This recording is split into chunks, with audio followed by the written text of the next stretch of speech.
Welcome to the FAFO podcast. I am your host, Andrew Herman, and today I have a very special guest. This is one of my best friends, and I fucking love him. Why don't you go ahead and introduce yourself? So my name is Zack Halladay. Give you a quick little background on me. I was born in Marshalltown, Iowa. My father was one of four children. He had five. 3 brothers, 2 sisters. And he was the absolute black sheep of the family. He ended up becoming a Sons of Silence biker. And he met my mother through that. They ended up splitting up, raised mostly by my father. And we can get a little more into that if you would like. Oh, yeah, absolutely. I just want to welcome you on to the show. You're my first guest. I'm really excited because I was hoping that I could get you on because I know you have a crazy busy schedule with wrestling and football and all the things that the kids do. So cheers. Here's to you, brother. Here. All right.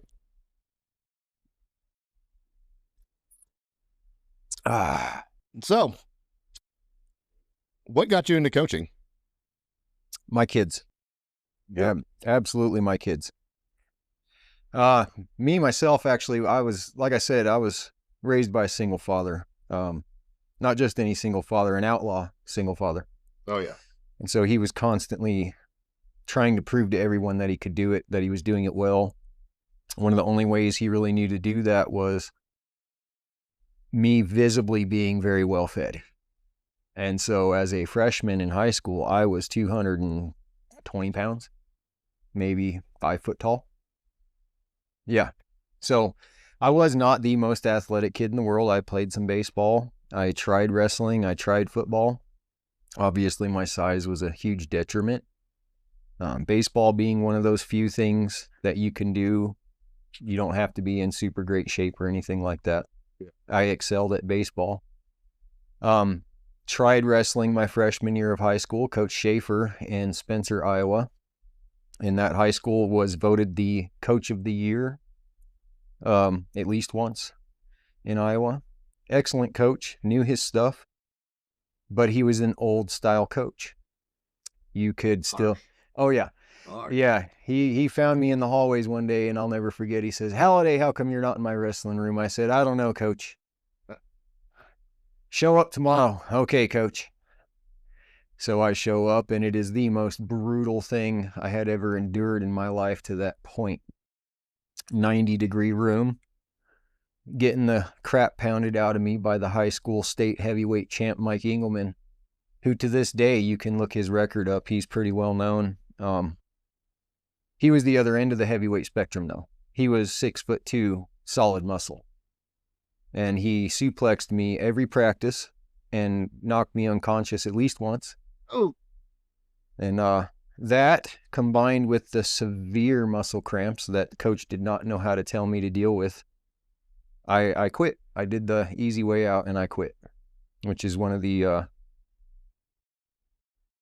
it was one of the defining moments in my young life that I kind of regret, I will say. So my kids come along. They're 3 and 4 years old, wrestling nonstop, fighting nonstop. As soon as my oldest son hit 4 years old, I figured let's try to get him into wrestling because he's good at fighting. Yeah. He didn't want to do it without his brother. So the next year, at 4 and 5 years old, they both started wrestling. Nice. And our coach here in Mancus, Travis, took me under his wing and started letting me help him out. And that's where it all started for me. And where did we meet? You and I? Yeah. Oh. Wasn't it at the school? It was in the wrestling room. Yeah. Yeah. That's right. Yeah. I was there with Emmett, and he was just give it a shot. And, he had that long hippie hair, and he liked that shaggy look. He was Thor for like 4, maybe 5 Halloweens right in a row. because he had that long, pretty hair, and he was like, "Yeah, I'll try it out, Dad." And I was like, "Okay, well, I just want you to know it's hard. It's hard. And, you know, these coaches are going to expect a lot out of you. You're going to have to give it everything you got." And um, I wrestled in high school. I was a 130 until I think my junior year. Then I went up to 135. And when my coach said I wasn't going to be on varsity because I wouldn't cut weight, I decided I wasn't going to do that no more. So, um, and that's only because I had a medical issue, a couple of years earlier, and me cutting weight is a really bad idea. Well, didn't you say cutting weight caused that somewhat? Oh yeah, cutting weight definitely caused. So I had a blood clot in my shoulder because I didn't have enough fat on my blood veins to protect them from my collarbone and my first rib. So it just kept getting pinched off. And that was the subclavicle vein, just had, lots of buildup from being pinched off so many times. So if I could have kept wrestling and not cut weight, I would have. But that was just not in the cards. Again, that kind of harkens to the past of hard mentality coaching. Yeah. Right? Yeah, absolutely. Could they turn the heat up when you were a kid? Or had that been a law already? Oh, no, they were already... they didn't turn the heat up. They just didn't turn the cooler on. Yeah. And so that room, I want to say, stayed at about anywhere between 80 and 90 something. It was hot. And right up until about the second tournament of wrestling season, then it would start to get cool. So then they would turn the heaters on, and they turned them things on. So. Yeah, our summer practices at the school are kind of the same way. There is no air conditioning. Yeah. So in the summer, it's real hot in there. Yeah. But in the winter, I think it's regulated to 75 or 80. I don't think it can, by CHASA law, get any hotter than 85. Yeah. Which, what a drastic difference that makes. Even 10 degrees makes a huge difference. I was still wearing trash bags and a sauna suit. So I'd wear trash bag, sauna suit, sweats, 2 pairs of socks, beanie, and gloves. I looked like I was ready for winter. Yeah. And yeah, that was wrestling practice for a lot of what I did. So because I didn't have much weight to cut because I just didn't have the body fat. And so when I went in to meet, the wrestling coaches at Mancus, I have like a pretty good reason to be leery of what kind of training that my kids do. Absolutely. So absolutely. Most parents have not a clue what wrestling practice is about, or wrestling coaches, or the mentality and the mindset that goes along with it. It is extremely hard-nosed. However, there is becoming a shift of the paradigm. Coaches like Talman and Terry Brands, for example, in Iowa, are beginning to have issues with recruiting because all the other schools in the country, like Penn State, Oklahoma State, just to name 2 of the biggest, have shifted away from that hard-nosed mentality of get in there, grind, beat the crap out of each other every single practice, go into the tournament, the toughest guy with a basic set of skills, and you will win. Now they're starting to get more towards the technical side of things. Yes, you still train hard. You're still in the best shape of your life, but you're not there to destroy your body to the point where you're stepping out on the mat with multiple braces. Spencer Lee is the example of Iowa wrestling. Yeah. He is a good wrestler. He is not the most technical. He lost both his ACLs and continued to wrestle and win a championship with no ACLs.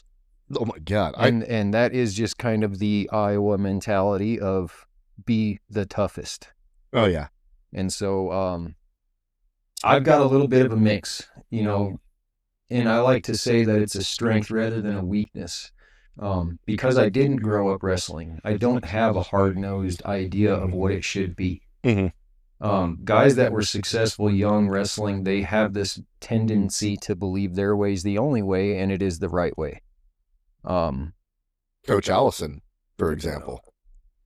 Good example. I don't want to talk down on anybody in particular. I'm not talking down on him. I'm saying that, like, he is extremely knowledgeable. He is a fantastic wealth of knowledge. Yes. But he does have that hardline mentality because that's what his dad did, and his dad was our coach. Yep. Yeah. So and you know, but I loved Grizz. Yeah, being the guy that I am, not wrestling as a kid, coming up through the youth program in Mancos, learning everything I could from Travis and them, I suffered a bit of the old imposter syndrome for a while. Oh yeah. You know, but ultimately the way to conquer imposter syndrome is what? To learn. Yeah. To become better, to test yourself and your own knowledge, and to excel above where you think you're at. And really what I come to terms with imposter syndrome is it really is in your head. Yeah, I agree with that. It really is. Just like most other self-doubt, it's not founded in reality 90% of the time. Oh yeah. So I recently got a promotion per se to coaching middle school now. Oh wow. So last year was my first year coaching middle school wrestling. My biggest measure of success there, I only lost 1 or 2 kids through the whole season. And that's because they were on the fence to begin with. Okay. I've taken kids that were previously ignored and got them to where they're winning matches by the end of the year. Absolutely. I had one girl in particular, my biggest success story, we'll call her Iz. She came into my program only wrestling for 1 year with the prior coaching. She lost a ton of weight, got into shape, gained a huge amount of confidence. At the beginning of the year, she could not win a single match. She was terrified to wrestle a boy. By the end of the year, she was beating the crap out of the boys in my practice room. And she beat the Nuclear coach's daughter. Wow. So, huge measure of success in my book. It gave me a huge boost of confidence. It showed that I am doing things the right way. And the kids want to come back and do it again. Absolutely. And that's the goal, is to make sure that they're putting in enough hard work that they understand that it is work. Yep. But have that balance to where that they're having fun and they want to keep going. Yeah. Yep. I wanted to wrestle for a completely different reason, and it was completely selfish.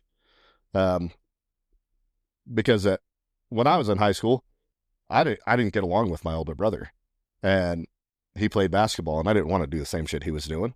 So I started wrestling. You went the opposite. And I worked really, like, from the time I was in about 7th grade until I graduated, I worked really hard at wrestling. Mm-hmm. And I'm from Oklahoma.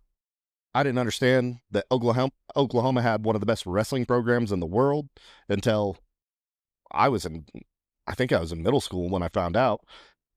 Just because I grew up in Oklahoma, but I played football. And because football's king down there.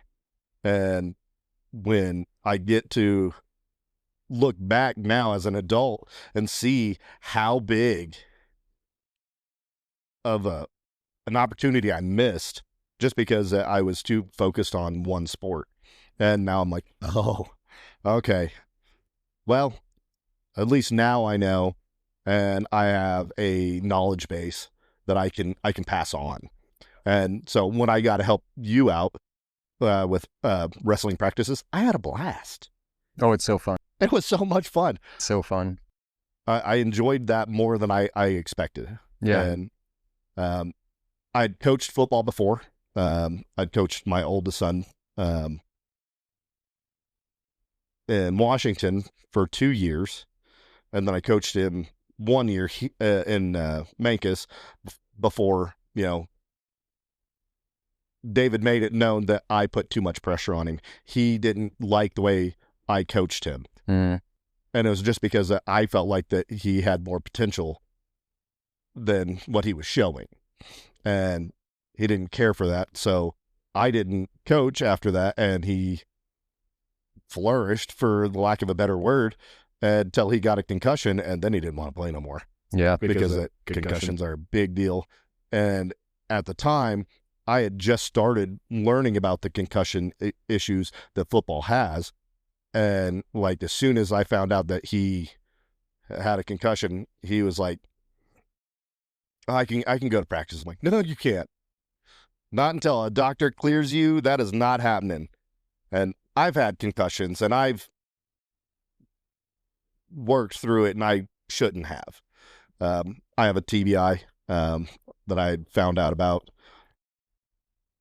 Probably, I was in the police academy, or it was right before I went into the police academy that I found out. So I was like, oh, that's not that far ago. that was only like 3 years ago. Yeah. So yeah, I'm like, oh, Huh. that explains some memory loss issues. So one of the interesting correlations between wrestling and football, proven scientifically now, and fighters as well, is a strong neck will prevent concussion. Whether it's getting punched in the head, whipped down to the ground with a football helmet on, whatever it is, the stronger your neck is, the better off you are as far as concussion resistance. Absolutely. And so not only do wrestlers make great football players because they can tackle well, but they also have strong necks. Absolutely. I will agree with that. Hands down. So I went through a lot of the same stuff. Coming up through my coaching, I've made all the mistakes I think you can make. I've been hard on the kid on the way to the tournament and on the way home. I've filled their head full of advice on the way there and on the way back. I've given them the impression that, yes, you should be doing better because I believe you are better than what you're doing. Yeah. I've made all the same mistakes. Now I don't feel so guilty. All the same mistakes, dude. And the key is we learn, right? We try to learn from those mistakes as humans. And so nowadays I have much less of a did you win or did you lose mentality. It's did you learn something? Mm-hmm. How are we going to act on the next time around when this situation presents itself to us? Just learning. Yeah. Learning is huge. You're always learning. If you're a good human being and you aren't full of yourself, you always want to learn and become better every day. And that's truly what the core of wrestling is improving yourself day by day. So, I thought of this while you were speaking. This is not on my list of things that I already have in my mind that I wanted to ask you. But how did that translate into your family life? Well, I've always been a fairly driven individual, and you'll know more why when we get into my past and my childhood and such. But we're definitely getting in there. So, how did it translate to my family life? Well, it made it more chaotic. At least you're honest about it. Honestly, as a coach, you take on way more responsibility in the sense of every day after school, you have to be there no matter what. I was sick for probably the first 2 months of the season last year and would refuse to miss a practice. So obviously the family gets drug into that life, right? Wrestling in general will drag a family through things they never imagined. Oh yeah, and your Saturdays are shot. Through the youth season, every Saturday shot. Every night after school is shot. All of a sudden your life becomes your kid's life. Yep. And really, in my opinion, a good family value is your kids come first anyways. Absolutely. And so if whatever it is they're into, you give them 100% support. You're there for them 100%. I think my family got a glimpse of how hardcore I really am as far as commitment goes. Okay. I would say that's probably the main thing that bled into the family life is the commitment aspect. Nice. We're gonna have to hang your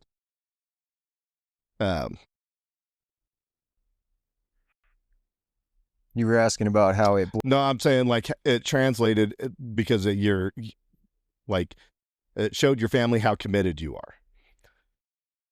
Do you feel like that they appreciated it, or do you feel No, like that no, was I think they hated it. Honestly, okay? honestly.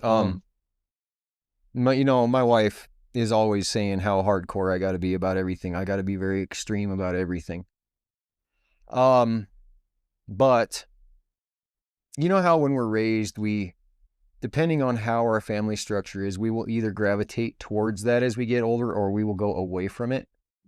I had extremely little structure in my life growing up. As I said, I was raised by a Sons of Silence biker. Not just a biker, he was an enforcer. My dad was 6'4", scary individual. He's still alive. He's smaller now, obviously. He's quite old, but he was a scary individual. Structure-wise, especially given that he was a single dad, there wasn't a lot of structure. I would come home from school, do whatever I want. He would be at work. It was kind of a free-for-all for the most part. As long as I was staying out of trouble, my grades weren't terrible, my dad kind of ignored it. So me today, I gravitated the extreme opposite of that. I am extremely structured. I am extremely involved. I am extremely dedicated. I am extremely extreme, I guess. Agreed. In most aspects of my life, I tend to be very extreme. Well, I can vouch for this. We started doing jujitsu. How long ago? Oh, it 4 years ago? No, it was more than that, I think. I think it was 5 years ago. 5 years ago. And where did we start this? It started as meeting each other in the practice room. And I got to say, I apologize for not remembering that. My memory on those sorts of social events is terrible. But remembering what we had in common the most. Oh, yeah. Which was a love of grappling. Yep. A common ground as far as how we parent and how we view the world. Agreed. So it was only natural that would gravitate towards, hey man, you want to come do karate in the garage? Yep. Did I just make a best friend? Yep. Right? So, yeah, I picked up a wrestling mat from a buddy, Josh, who in trade gave me the wrestling mat. It was only a 12 by 12. It's nothing huge. Put it in the garage, and kind of the rest is history. But actually, now that I think about it, my grappling started before that. My grappling. Yes. My grappling started right after I put my kids into wrestling. Again, because I am an extreme individual, I could not fathom sending my kids into battle without personally knowing what it's like. Mm-hmm. So I started lifting weights. I started training. I started grappling. I was inviting people over into the upstairs of the old house in Mancus. Oh, wow. With those little trifold wrestling mats you get off of Walmart.com. Oh, yeah. Oh, yeah. There's no cushion there. They're not great. There's no cushion there. And in this old house, the whole house would rattle because it was upstairs. It was comical. It was comical. That's pretty awesome, actually, though. No real skill set. I just wanted to do it and feel it and know what it was like, because as a short, fat kid growing up, I got picked on a lot, and I didn't have self-esteem, and I didn't know how to defend myself. The one time I ever actually stood up for myself on the school bus, I beat the crap out of 2 identical twins. Gave them both black eyes and bloody noses. I came out on top in that aspect. I did not come out on top in the sense that my father from that point on for 3 months had to drive me to school every day, and he was not happy. Oh no. I can imagine. So I have been dying as a father. I've been greatly anticipating the moment that my kid says he beat up a bully, so that I could phrase things differently than what my dad did. Fair. My dad taught me to defend myself, and from a very young age, he taught me to stand up for myself. What happens the very first time I do? I get in trouble. I get kicked off the bus, make a huge inconvenience for my father. The only words out of his mouth were, "Son, I'm glad you stuck up for yourself, but this really sucks. And now you're in trouble. Mm. Right. So that one experience kind of shaped me going forward. I had a huge fear of getting in trouble for sticking up for myself or getting in a fight. Yeah, you and I had a little bit different when it came to that. I had a huge problem with somebody cussing my mama. Oh, I imagine. I love my mom. She's one of the best people I've ever known, ever been around. And you cuss my mama, we're gonna throw hands. Um, I won more than I lost, but they didn't find out about all of them until I was an adult, and then I was able to tell my mom, like how many fights I'd been in. She's like, I didn't know about half of those, and I'm like, well, I didn't really want you to, because half of them I was smart enough to take it off of school grounds. So, but I did get in trouble a lot in that aspect. I fought a lot. I had an older brother. Yeah, I got bullied. My bully's name is Adam Timrod Herman. Uh, he is a giant of a man, and when I was in high school, I was 130 pounds and he was 230 pounds. So there's a 100-pound difference. And my brother was my bully. Um, Anybody else bullied me, I never really had to deal with that. I could fight my own fights, obviously. But, I didn't hear about it from like older kids. So I was lucky in that way. So hearing this, dichotomy of like our upbringings, like kind of like shows like you're shaped in one way and you think that that's a wholly unique thing. And then I'm hearing yours and I'm like, well, as an adult, yes, I had imposter syndrome. I was scared to see what I was capable of. Then, my parenting style is completely different from my parents because of, my parents, like, you don't ever fight. There's no good reason to fight. And I'm like, yes, there is. There's lots of good reasons. But I was in that, I guess, gray area where I had a very religious family, and it was always turn the other cheek.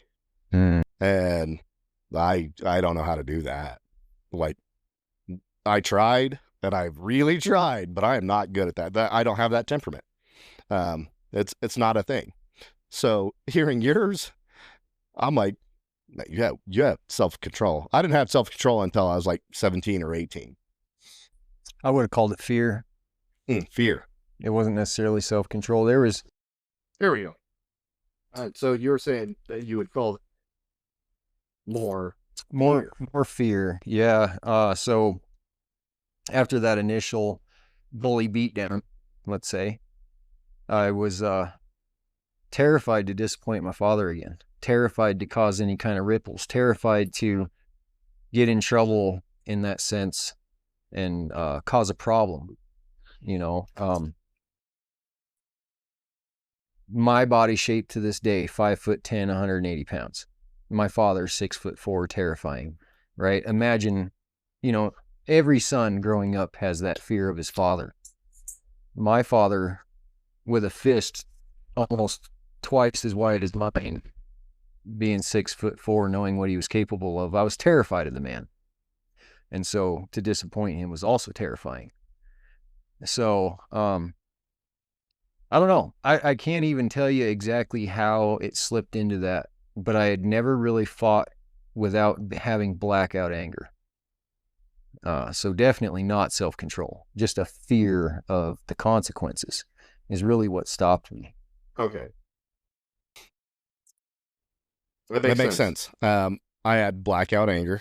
I would get to a certain point and I'd snap and I wouldn't remember anything that happens except for I'm being either pulled off or waking up on the ground.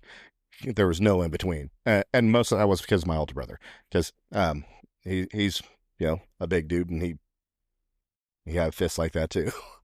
My dad was a big dude, but I'd never seen him throw a punch in anger. I've seen him mad, but I'd never seen him, you know. Oh, after my dad passed, I heard lots of stories where he'd never gotten in a fight ever, and I was like, how? So that was very different spectrums. Yeah. Yeah. And so my father, he was a Golden Glove boxer at one time. He was the enforcer for the Sons of Silence. I think I mentioned that. He kind of got roped into all that unknowingly, joining the biker gang scene. Just because he was big and tall, they automatically said, okay, you're going to be the enforcer. And he told me he was terrified. He had no desire to be that position, but you didn't get to choose. It's a gang. They tell you what you're going to do and you do it. Absolutely. That's simple. So that led into him trying boxing. He was a insanely good boxer. He probably would have went places with it had he not been so racist. My dad was literally 1 inch shy of being a Nazi. I think the 1 inch shy was not hating Jews because Jews are white. Okay, fair enough. And so his story to me was he quit boxing because the referees were always black and he couldn't understand what they were saying.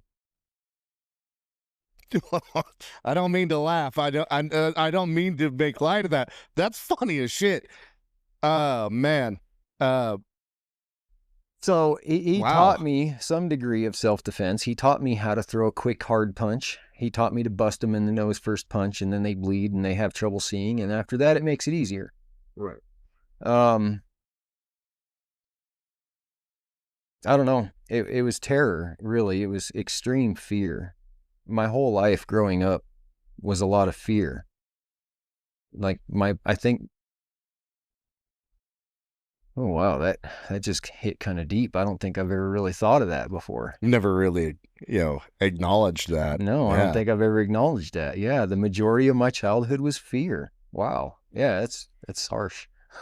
Yeah. I get it.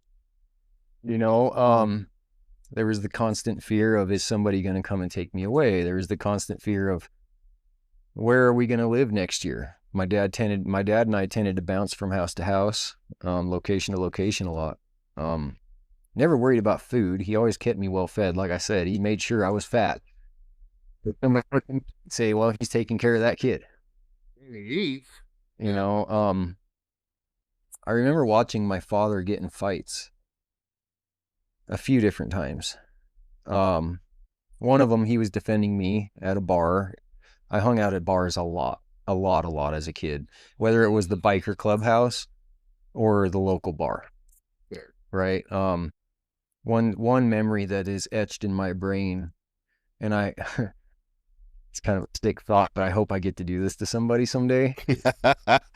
There was this old bastard that hung out at the bar, and he got up behind me and he grabbed the back of my neck really hard and he started squeezing and pushing down. And he was talking shit to me the whole time. I don't remember exactly what he was saying, but he was talking shit. And he was drunk, obviously. Next thing I know, his head is bouncing off of the bar. And my dad's got his hand on the back of his neck saying, how do you like it, motherfucker? Oh, yeah. You want to do this? Let's do this. Of course, the guy, I'm sorry, Doc. I didn't mean it like that. I'm sorry. And he walked away, right? There was an instance when we talk about fear. Me and my father went on vacation to Marshalltown to visit his family. We had a little 1-bedroom, single-wide trailer that we were renting. Right. And on the trip, while we were gone, some local crackhead piece of shit broke in, stole everything we had, unplugged the freezer, and let all the meat go to rot. Right? We come back, we see paint on the side of the trailer. We, at this time, were living in a town with a population of about 100. The only thing that made it a real town is it had a post office. That was it. Yeah. It had a school also. I went to school there. It was Gillette Grove, Iowa. You can look it up today. The school's gone. Some of the satellite images still show the school, some don't. It was the Moose Lodge. It was the name of the bar. So anyway, same town. Anyways, we get back, everything's gone. The meat's rotten in the freezer. It stinks to high heaven. Dad sees the color on the side of the trailer. Throughout the summer, I did not know this, but my dad was investigating. He was interrogating every chance he got to try to find out who did this to us. He had a suspicion. Yeah. But he wanted to find out for a fact. So it turns out it's this piece of shit crackhead named Lester that lived there. Okay. Found the trailer, matched the color of the paint. My dad confirmed it was him through a few different channels. We are driving down a gravel road one day in a van that, on a side note, leaked air like crazy. So you're suffocating from dust from the gravel road just to set the scene. It's 100+ degree day. It's humid. It's 85% humidity at least. Right? This is Iowa. Oh, I know Midwest. It's hot. So we're cruising down this gravel road. My dad just happens to come across who? Lester. So my dad flashes his lights, jumps out, pretends to be Lester's buddy, just long enough to get Lester out of the truck. He throws Lester against the side of our van and puts a knife to Lester's throat. I am crying hysterically. I don't want to see my dad kill somebody. I didn't know what was going to happen. All I knew is, what? You do things like that, you get in trouble. Yep. Right? So all that was for nothing. The guy ended up disappearing. We never got our stuff back. Financially, we're still trying to recover. Yeah. At this time, we finally have a bed again, because when I tell you he emptied the trailer, he emptied the trailer. We had not a scrap of furniture, not a picture frame, nothing, except the rotten meat in the freezer, right? We had nowhere else to go at that time. Mm-hmm.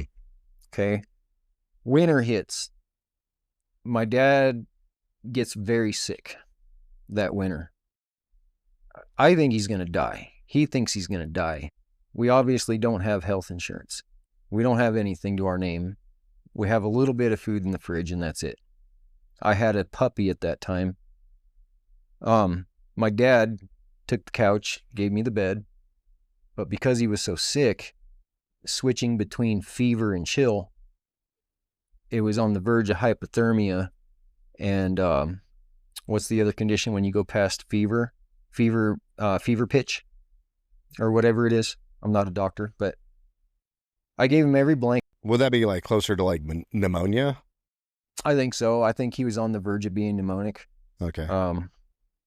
But he was so sick. I remember that terrible fear of him dying, because he was the only thing I knew in life. It was just me and him, right? So I give him every blanket we have in the house. One of the coldest winters in history. We have no money for propane. I am in the bedroom, literally a layer of frost on every single window, on the inside of the window. Oh my God. Pipes have frozen and broke at this point. We're drinking water from jugs. I have no blankets. I am wearing my snow gear for warmth. And the puppy was the only thing helping me stay warm on top of my snow gear. And this fucking puppy was retarded. He would piss on me every night. It was the dumbest thing in the world. I picked him. It's my fault. Well, at least you can admit it. Right? It's fair. It's fair. So just kind of another instance of living in fear through most of my childhood. Fear, I think, it's crazy how fear shapes somebody. It shaped me, in a sense. Well, I mean, I have to agree in a sense that fear shaped me also. The closer things that were for me, it was like, I didn't like being afraid. I hated it. It was something that like I loathed. So my older brother was like, yeah, let's go jump off the roof. This is a second story roof. Wow. It was a fort my grandpa was building for me, for us. And it was the four corners were telephone poles. The second floor started about 7 feet higher than the roof of my childhood home. I mean, It's a big house. it was a big fort, and so we were jumping off the second story of that, and was it smart? No. Like, did my knees connect with my mouth? A few times, but I did it. And if I survived, Adam would do it. But I mean, I hated being afraid. So anything that scared me, I wanted to try to conquer it. So That's cool. I dig that. So yeah, fear shaped me as well, but I didn't realize it until like right now. We were talking about it. I'm like, oh shit. Yeah. But you leaned into the fear. Yeah, because I hated being afraid. I hated being scared. Part of that was because, I had an older brother who seemed fearless to me. And you're the oldest, correct? I'm the only. Oh, the only. Well, so I'm not the only. I have a half sister and multiple half brothers, but Okay. I only really know one of my half brothers. Again, my dad being a biker, Yeah. he was fucking lots all around the country. Oh, yeah. So who really knows how many half brothers I actually have? I've met two of them. Fair enough. One of them, Gabriel, I'm actually somewhat close with. Nice. My half sister, I'm the closest to because she lived with my mom. It wasn't my dad's kid, it was my mom's kid. And later on in life, I ended up leaving my father my freshman year of high school. Okay. And went to live with my mom. God, another really harsh event in my life that shaped me. So I told you my dad was a single dad. He raised me best he could. He gave up his biker life to raise me for the most part. Right. Except for hanging out with him. He gave up his leathers. He gave up his bike because in the Sons of Silence, if you can't be about it, you're not it. Right? They had enough respect for him to say, okay, he's only doing this because he's raising a kid. So we're not going to totally exile him. We're not going to take him out in the desert, kill him, and bury him. Right. Because he knows our secrets. He's still one of us. But Doc, you cannot wear the patches anymore. You can't wear the leathers anymore. You can't ride with us anymore. You're give me your cut. Yep, because you are not truly one of us anymore. You're still our friend. You're still our family. But you're not truly a Sons of Silence biker. Yeah. Right? So, I saw my first set of titties when I was 8 years old from a stripper. You lucky fuck. Might have actually been younger than that. You say that. Okay, you say that it's like no, I get it. It kind of perverted me in a way, in a sense that actually it was somewhere around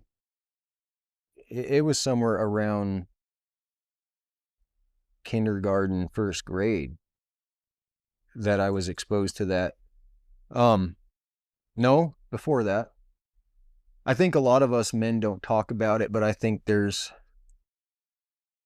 a rape thing that happens to men, I think just as much as girls. But us men, we like to think, oh, it's a cool thing. It's cool. I got to fuck the babysitter when I was 6 years old. That's a cool thing. Not necessarily. It perverted my mind in a way that's really hard to explain. After that, I was kind of fascinated with it, obviously.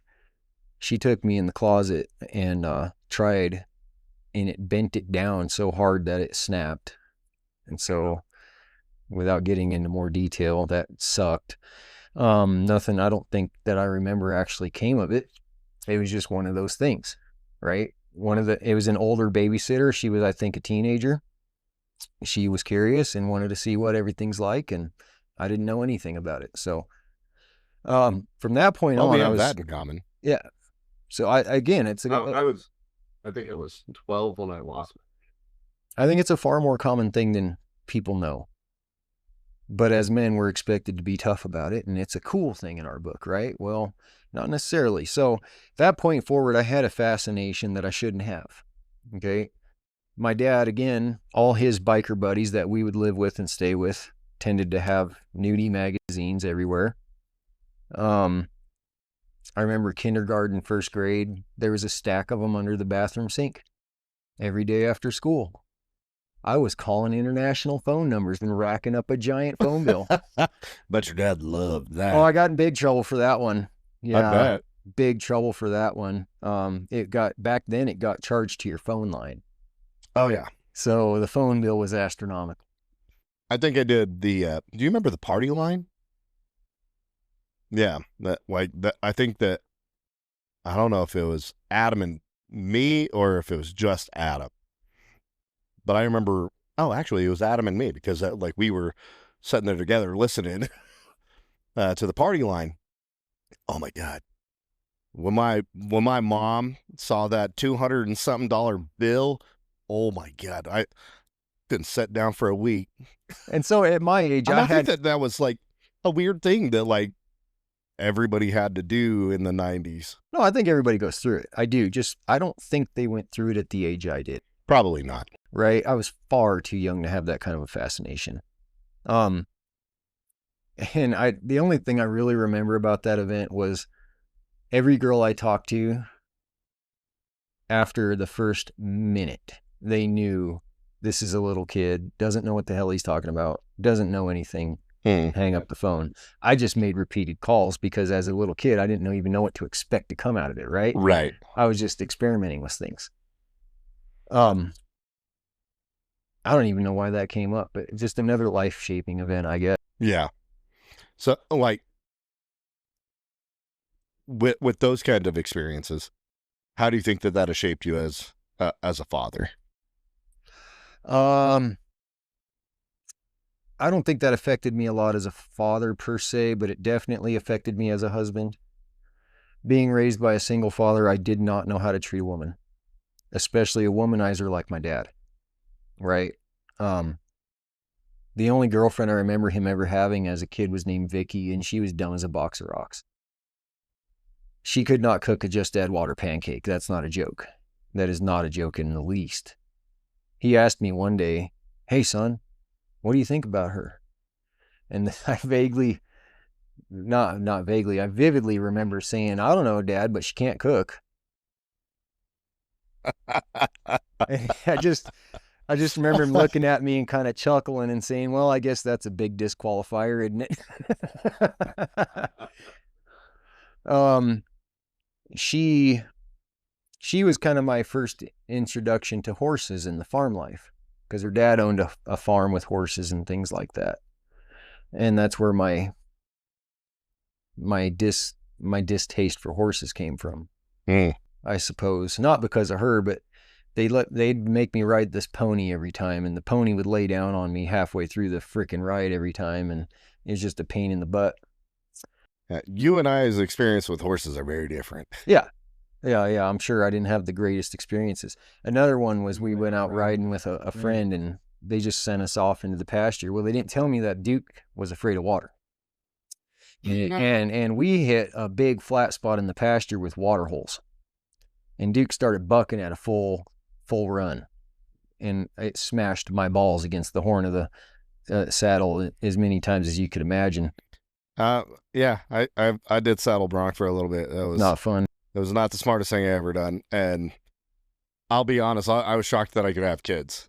So one of the issues with that, not growing up with a mother, on top of a womanizer father who's hanging out at biker clubs with strippers, is women were an object to me. That's it. They didn't have any intrinsic value at all. They were simply an object to be used, an object to fulfill a man's desires. Okay. And all the way up to the point where I started dating, that was my only focus. What can I get out of this girl? When am I going to get a piece of ass? That's all I cared about. I did not look at them as a human being at all. At all. Until the first time I fell in love when I was like 16. And that was probably for all the wrong reasons too. What's her name? Vicky Valancourt. No. Yeah, I can't remember her name anymore. I remember her face very well. I remember the fact that we met at a funeral. And I think the biggest reason I was attracted to her is because she was dressed like a whore. Oh, She at a funeral. At a funeral. She wore a navy blue short dress. And I was like, yowza. Right? She looks like the girls I see in the magazine. Wow. This is going to be a good time or a bad time. Yeah. No, I mean, like,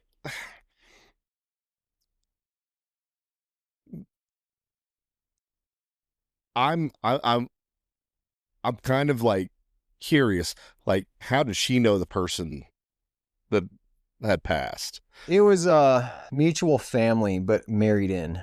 Okay. Married in family.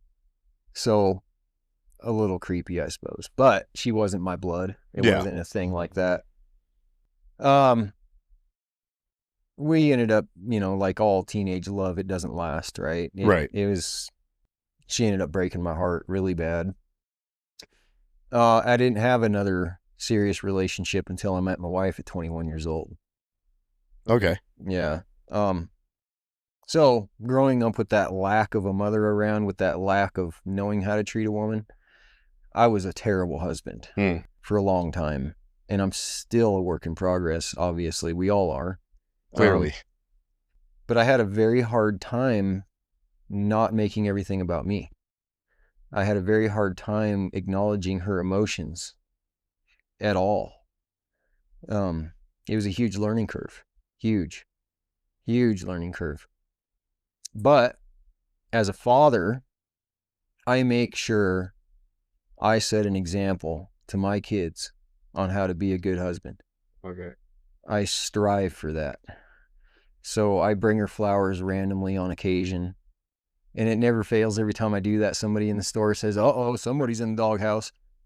No. Yeah, I don't get that. I don't get that. Right? Like yes. I get Lucy flowers randomly. Like there's very little rhyme or reason to it. I don't get flowers because I messed up. Right. If I mess up, I ain't buying her flowers. We're gonna have a conversation. Yeah, exactly. That's the way that works for me. Exactly. I will get her flowers just because. I don't get them for her on Valentine's Day. I don't get them for her on her birthday. Like, I just get it just because I love her. There's no, and I can't say it's better, but it's just because I love her. Mm-hmm. That's the only reason I do it. Yep. I'm the same way. I try to just do it just because I love her. Mm-hmm. Now, the early part of our marriage, I feel really bad for my oldest daughter because she had to witness a lot of fighting.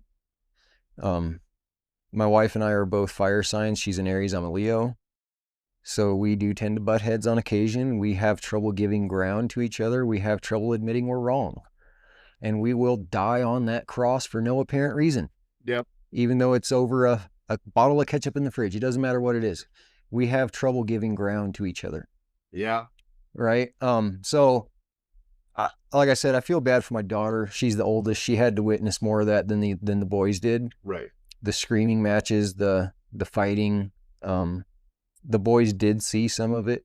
I think the harshest reality check is when my oldest son started crying and getting between us saying, "Please don't, please don't, please don't." Right? And so that kind of was a moment of inflection. A guy at work told me something. It took me a lot of years to wrap my head around it. Mm. It's not always important to be right, especially in the moment. That's fair. Right? And that's something, once you learn that in life, oh my God, it's so much less stressful. It's fair. Right? And I look at that with the world of today too, with politics and everything. Everyone is so dead set on being 100% right all the time. And I don't believe that's even possible in today's world. There's so much gray area. How can you be 100% right on anything?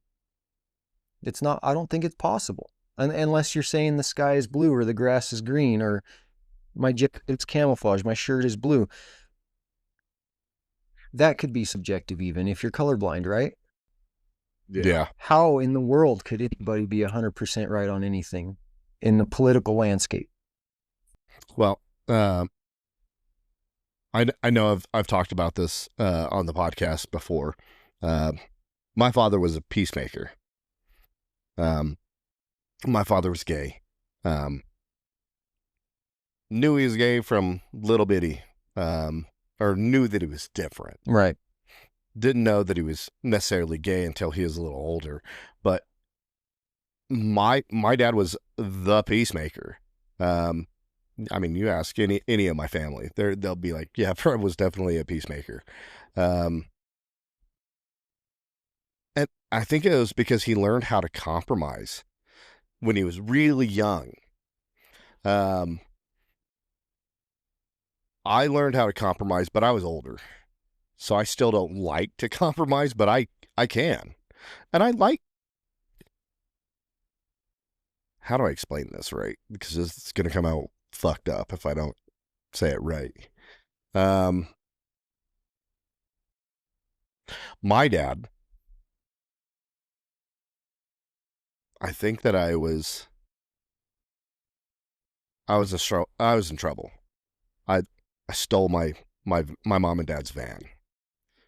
Um, and I gave it some cowboy racing stripes. Matter of fact, right straight, out in front of this house, I hit the fence. Because I didn't want my grandparents to see me leaving the house at like 2 o'clock in the morning. I was 15. I had a permit. I knew how to drive. I've been driving since I was 12. I grew up on this ranch, and if it's got a farm license, I can drive it. Um, my last words of my parents before they left to go to Montrose was, "Don't take that van nowhere." It's the first fucking thing I'm gonna do. Pardon me. So I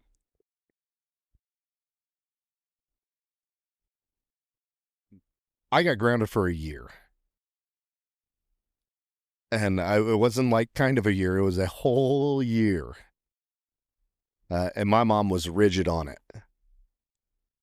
Uh, but my dad advocated for me because he was that peacemaker. I was able to go to um, homecoming. I got to go to prom. I didn't deserve either of those things at all. But my dad was that kind of a peacemaker, and I aspire to be that. I know I'm not, but I really I do try. It's just not, I'm not very good at it. When you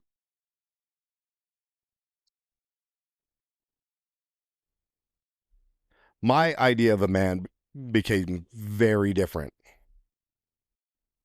because I was lucky enough to have a father who had compassion. Um, I thought strength was about not yielding and being, you know, rigid and whatnot. That sure, there's some, masculine qualities to that, but having the strength to say, yeah, I'm not thrilled with what you did, but you can change, but you have to really work at it. And if you can promise me you're going to try, I'm gonna let you do this. That to me was the mark of the strongest man I've ever met in my whole life. Um,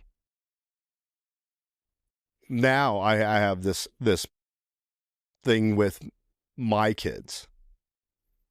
I had PTSD. I was angry all the time. I could not keep myself like from yelling to save my life. I went to therapy for 3 years. I worked really hard to change. If you ask my kids now, they're like, you're not even the same person you were. Um, and part of that was because I had, some really good leadership while I was in the military. Um, but we were talking about the peacemaker and how, like, I viewed, being a man as being able to yield some part without like giving up your principles, and my dad was always able to successfully do that. Uh, I've never been really good at it, but I do know when I'm in the wrong. So I can always cop to it and be like, yeah, I was wrong. My bad. I was always wrong. In the thought that I was always right. And looking back at it now, I'm like, I'm never always right. I mean, yes, I have some parts that I know are right, but I'm never 100% right. Right. I have a different point of view when it comes to politics because of it. And I was lucky. And that's the only way I can really say it is I was lucky. So when in your experience, like where do you see that in your life? So, like I said, my father was an outlaw biker. He, I can't necessarily say he had respect for the law because he broke it at every chance he got. But, huh.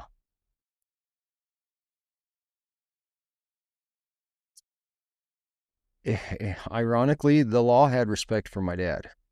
It was kind of weird. So my dad never had a license, ever, from the time I can remember to now.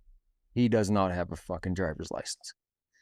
And riding around in the truck, in the car, truck, van, whatever we had at that time, we would occasionally get pulled over, right? And I don't know if he trained me to do this on purpose or if it just kind of worked out this way. But I had, again, so much fear as a kid. The waterworks would start every single time we got pulled over, right?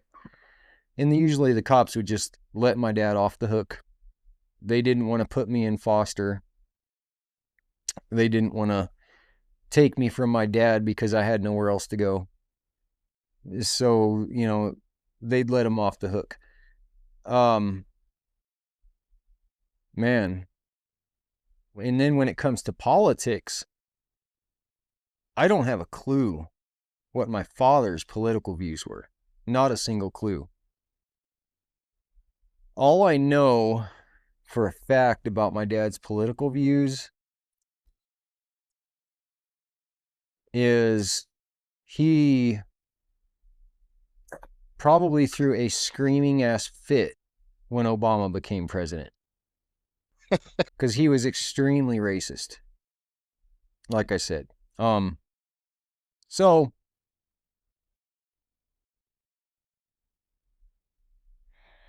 my father was the exact opposite of yours. My father was not a peacemaker in the least. Not in the least. He refused to give ground on anything. He was dead set in his ways. In his mind, he was right 100% of the time. And he was one of those people who would die on that hill, no matter what it was. And I think that was part of the ethos of being an outlaw biker. You had to be willing to stand for your outlaw biker gang family, regardless of what you thought was right or wrong. So kind of that blind dedication. And a little bit of that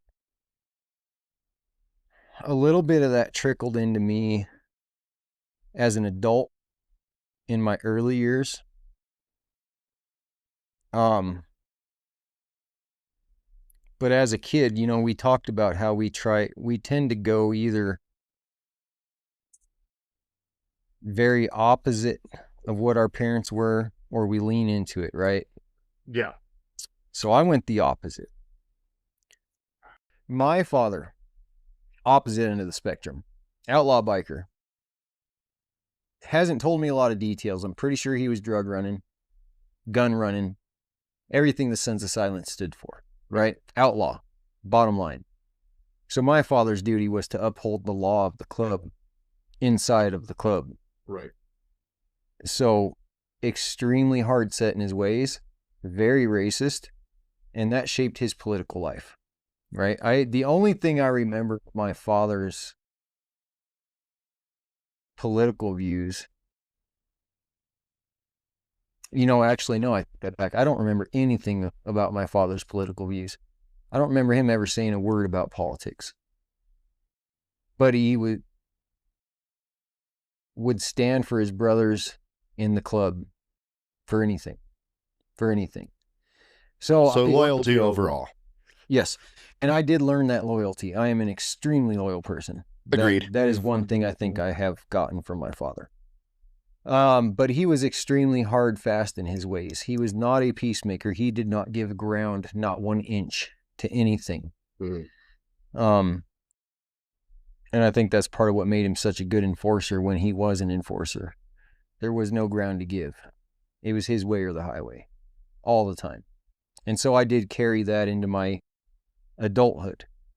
Now, going the opposite direction of my father was a natural thing to do, I think, in the sense that my father essentially kicked me out of the house as a freshman in high school. He was working nights at the time in a steel mill. And it was funny because he would come home, he had silver hair, and his hair would be green from all the copper in the air, right? And so I will never dog on my father in the fact that he did provide for me, but that was it, right? Like, moral compass, not so much there. The only thing I learned from my dad is don't fucking lie to me or you're going to get your ass beat, right? Sure. That was it, right? So when I became a teenager, I was talking to my mother more. I was trying to form my own opinions and ways of life. I went the opposite of my dad. I started listening to rap. I embraced it. I embraced multicultural ideas. I went the opposite of racism to punk rock, right? I listened to Insane Clown Posse, Korn, Slipknot, System of a Down, Ice Cube, Snoop Dogg, all the things my father hated, right? Because at that age, that's what we do. We tend to rebel, right? We tend to go the opposite direction. And so that rings true to me today. I am extremely not racist. I do not see color. I see the content of your soul. I see the person you are. Yeah. Right? But I also acknowledge that there are cultural aspects of somebody and how they were raised that can affect them. Oh, yeah. Right? So I never really knew my dad's political views, but it did help shape me. So when my dad decided he wanted his life back, I think I was 13 or 14 years old as a freshman in high school. He was working nights. He wanted his party life back. He was tired of being a single dad, flat out. And I know this for a absolute fact because when my dad came back to visit me decades down the road, we made amends. And he admitted these things to me. He said, "Son, I understand I was hard on you. I understand you never had the best things in life, but I was a drug addict. And a lot of the money I made, and I made good money, went up my nose. You could have had a nice dirt bike. You could have probably had nice clothes. You probably could have had a first car, but it all went up my nose." And so in one sense, I was grateful for the honesty. In another sense, it just made me even more bitter that I couldn't have that normal life that everybody else around me had. And nobody else understood the life I was going through. So He wanted to go back to partying. He pushed me out of the nest, per se. And he did that by being extremely mean, very mean. He pushed me out of the house in a mental form, right? My father was not one to physically abuse me, per se. He'd beat me with a belt when I deserved it. And that was it. He didn't like doing it. I could tell that. I know he didn't like doing it. He would tell me that beforehand.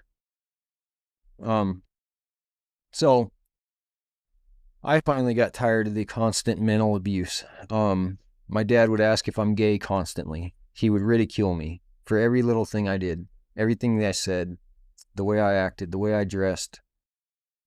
The first time I finally got a girlfriend and I brought her to the house, he found a needle in a trash can. Turns out she was a diabetic. It was not a big thing. It was just innocent. She was a diabetic. Led into the conversation. What was she doing in our house, son? And the way I was raised of being a womanizer, I thought my dad would be proud of me. I was honest with him. I said, Dad, I was trying to get in her pants. I was trying, well, what happened? I kind of explained it, not fully.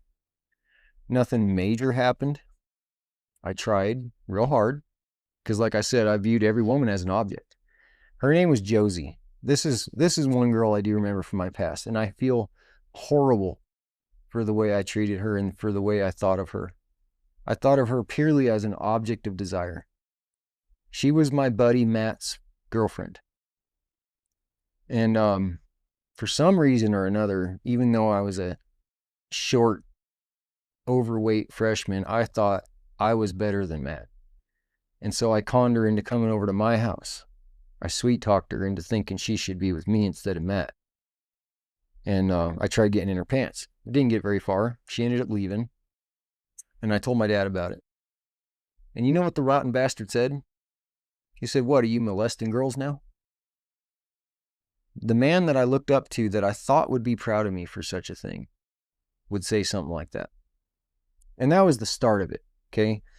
After that, I was trying to skip curfew. I was trying to hang out after curfew with my friends. He was working nights, right? I was getting in trouble. I was stealing from the local stores, trying to resell the pencils at the school. It's stupid, right? Because that's when the mechanical click pencils were coming out, right? They were real popular, early 90s. And so I would steal. Well, I got caught once but twice. The time I got put on. Right. So I'm going through this. Always trying to fuck up your hustle. Right. Yeah. And so I'm going through the probation thing. Not only am I on curfew, but I'm on a probation curfew. And looking back at this as a father now, I can see how stressful that probably was as a dad, right? I remember him looking the youth judge in the eyes saying, what am I supposed to do?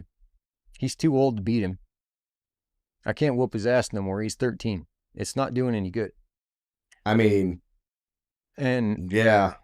So my dad, I see his side of it to a point. I try to always see all sides of everything, both sides of the coin per se. And he didn't know what to do. He was lost. He had no guidance either. Just like I didn't have guidance. He had no guidance. Right. So he's working nights. I'm on probation. I'm still not abiding by the probation, but I didn't get caught a lot. Right. So he's getting tired of it. He wants his life back. He starts becoming more and more and more verbally abusive, like the things I said. If I wanted to go out with my friends, even after I got off probation, he would say things like, okay, well, get this effing house cleaned up. And I would. I'd do the dishes, I'd vacuum, I'd sweep, I'd mop, I'd clean my room. And then he would get mad and kick the coffee table over. And there goes all the ashes and coffee, right? Well, now you got to clean that up. How long is that going to take you? Things like that, right? He hated phones. Just another example. He hated telephones with a passion. And I think that came along because of his roots in an outlaw gang, knowing that telephones can be tapped. Yeah. He hated phones. Would not own a phone. He refused. To this day, he does not own a phone. He never has owned a phone. So I had to pay for my own phone with my job. And I did. I got my own phone. I had him come hook it up. I had my own phone line. He caught me up past 9 o'clock one night talking to a girl on the phone, and he smashed that phone to pieces. That was my first experience wiring things back together. Yeah, I mean, I got it back together. I figured out how to do it. He thought it was still broken, right? But just things like that. And so eventually he won. He won that battle. He got me to a point where I said, screw this. I don't want to be here anymore. I called up my mom in Denver. She said, absolutely, son. I'll be there tomorrow. Have your shit ready. And I did. I left in the dead of night while my dad was at work. He had not a single clue that was going to happen. I let the school know. I told the school where to transfer my papers and everything. The school never even called him and told him. It was pretty wild. that is wild. Like, now that I look back on it, that was pretty wild. Like, the school was just like, okay, someone's going to come pick him up and take him to Denver. He says it's his mom. Let's hope it's his mom. Yeah, absolutely. Right? So that shaped me. That shaped me to be the opposite of him. So I went to Denver with my mom. Keep in mind, I was in a town of 12,000 people at most, and it's still to this day a population of 12,000 people, because everybody that grows up there ends up leaving, right? The kids don't stick around. So I'm in Denver now. I went from zero freedom of expression to 100% freedom of expression, right? When I would go visit my mom as a kid, if I came back with a necklace or something, my dad would say, what, are you, a faggot now? You some kind of faggot, right? And so to go from that extreme to another, you know, as a father, that's not a good thing for a kid. No. Right? I went from extreme pressure to no pressure at all. Yeah. My mom would give me money. She gave me a pager. She said, just check in when you can, or when I page you, make sure you call me. Yeah. And go have fun. Right? So I turned to punk rock. I ended up hanging out with a punk rock crowd, the extreme opposite of my father. Anti-fascist, anti-government, anti-racism, steel toe stomping punk rock. The Ramones. The Ramones. Yeah.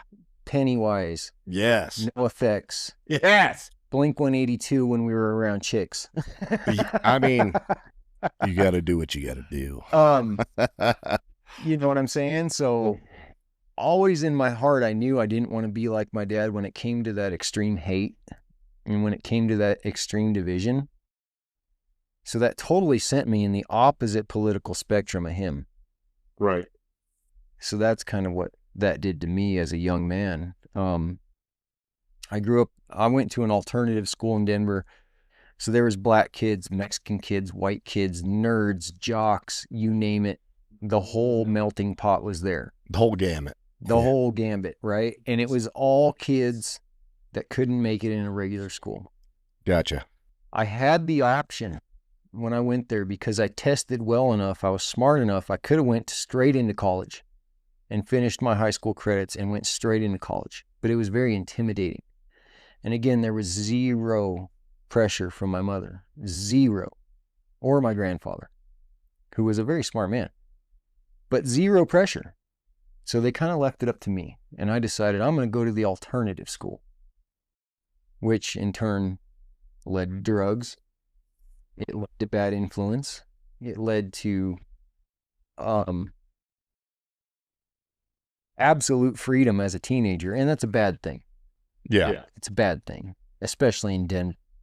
I mean, you go from being under the thumb of somebody to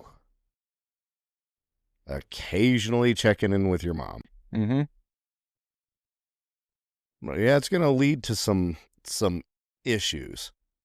So one of the things that really stuck with me from the punk rock world, right?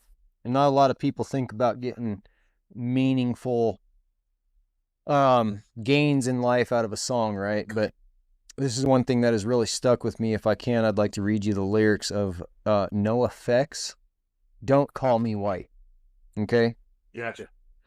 Again, punk rock at its finest. Don't call me white, don't call me white. The connotations wearing my nerves thin. Could it be semantics generating the mess we're in? I understand that language breeds stereotype, but what's the explanation for the malice or the spite? Don't call me white, don't call me white. I wasn't brought here, I was born.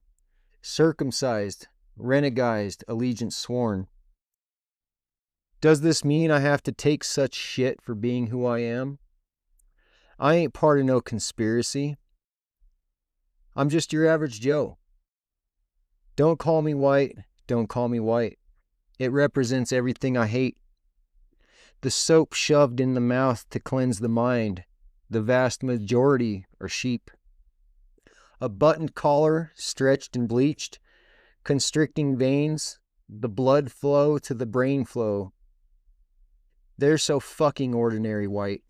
Don't call me white, don't call me white. Oh, we're better off this way? Oh, say what you're gonna say. So go ahead and label me an asshole because I can, accept responsibility for what I've done, but not who I am. Don't call me white. Don't call me white. So that in a nutshell, and believe it or not, it's my political belief. I do not, for one, believe I should be held responsible for my forefathers. And for that matter, my forefathers were the Scottish and the Irish who came into this country dirt poor to build skyscrapers, to farm. So your family was slaves. Essentially, indentured. So, and I say that because indentured servant, right? Yeah. Indentured servitude was the same thing as slavery. We'll get you to America, but you got to help build skyscrapers. You got to help do this. You got to help do that before you got your true freedom. Yeah. Right? That in a nutshell is my belief as a whole. I hate the way today's world views white people. In my mind, it is just as racist to say I'm white is to say that his problem is because he's not white. Okay, so I believe very similarly, due to the fact that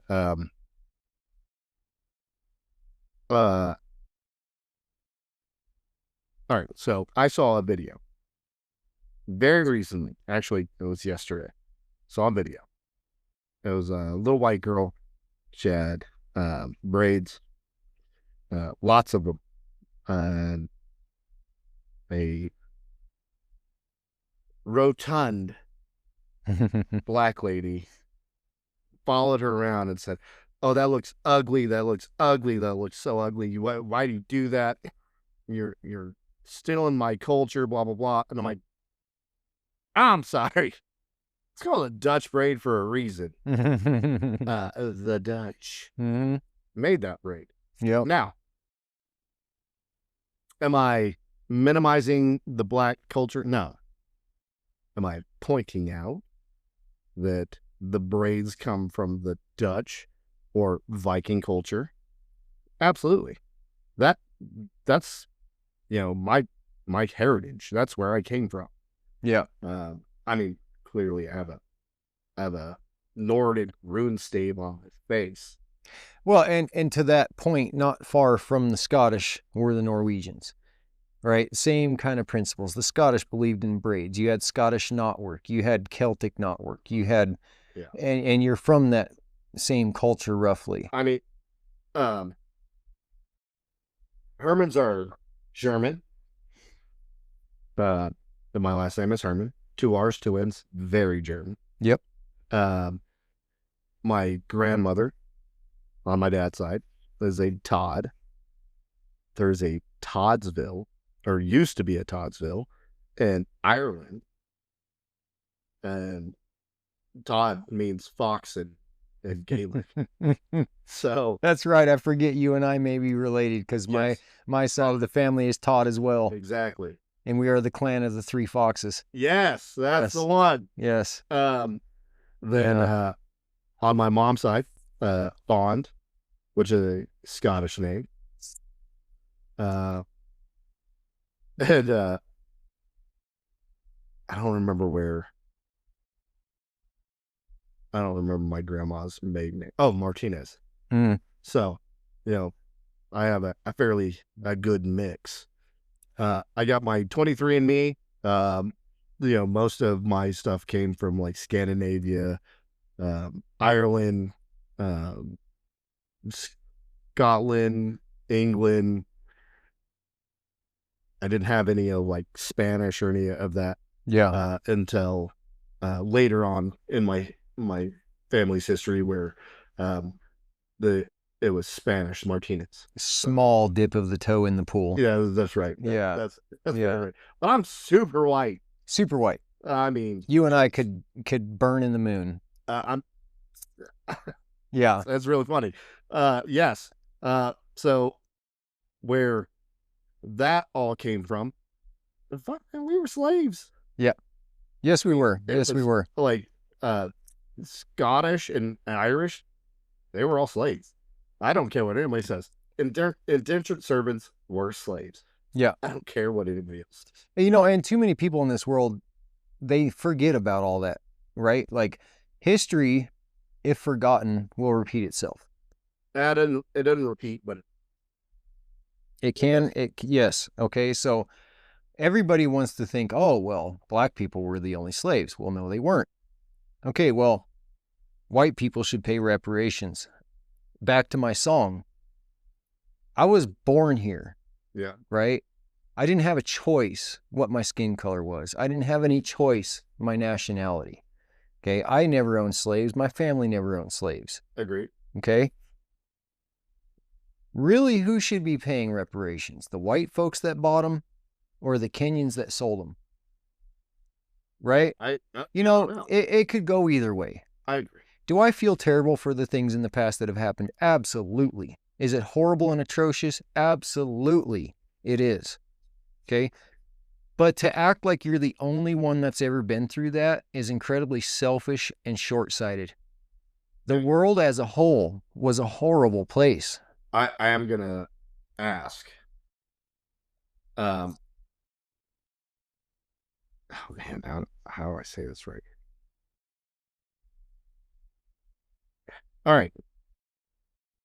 So the way I'm going to ask this is wrong to a degree. And I say wrong to a degree because of current culture. When in our history did this current generation own slaves? Never. When in this current generation was anybody in the United States a slave outside of like trafficking? It's never happened. Okay. So we're on the same page there. My family, as far as I know, didn't own slaves. If any of my family did own slaves, I'm unaware of it. Same. I would assume the same for you. Same. Yep. So how does that influence your current world view and political? So, like I said, I grew up racist father. I went the complete opposite. I try to not judge anybody by their color. I judge people by the character, the content of their character, right? Just like God would want us. I try really hard.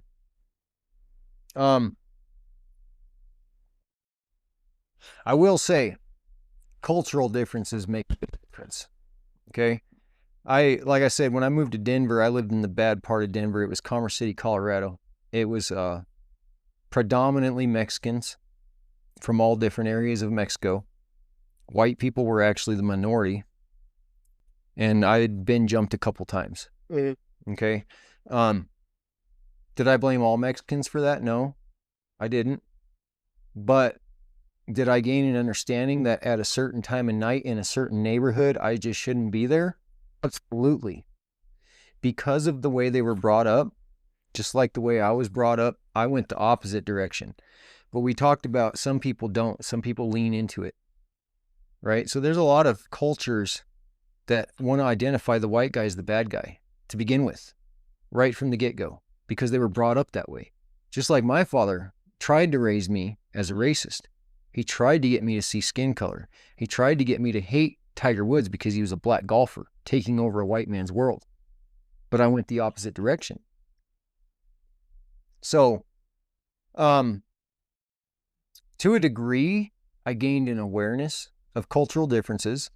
I gained an understanding of how the majority of them felt about me, but that was a purely survival instinct. In today's world, as a man, I judge people by the content of their character. I do not judge them by the skin tone. Okay, fair enough. We talked about your treatment of women and what it means to be a man. Yep. I'm going to go ahead and I'm going to express my thoughts on it. Masculinity is something that is earned, and femininity is something that is to be protected. Is that something that you see? I wouldn't say masculinity is earned per se. I would say it is taught, and it is either taught correctly or it's taught incorrectly. In the sense that the left wants to create this persona of toxic masculinity. Okay? I think there's just different levels of masculinity. Like I said, my father in one lens could have been viewed as the most masculine man in the world. Extremely tough, extremely bullheaded, extremely protective. And pretty much everything you would express as toxic masculinity in today's world. I, on the other hand, like to think of myself as being extremely masculine. However, I am more of a community leader. I try to express and emphasize accountability, taking care of people when you have the ability versus turning a blind eye to problems. There's such a wide range of what masculinity is, and it goes so far beyond simply having testicles and testosterone. Fair. I don't think there is a simple definition of what masculinity is, because it ranges. Okay. I know you have a quote from Eisenhower. Yes. Yes.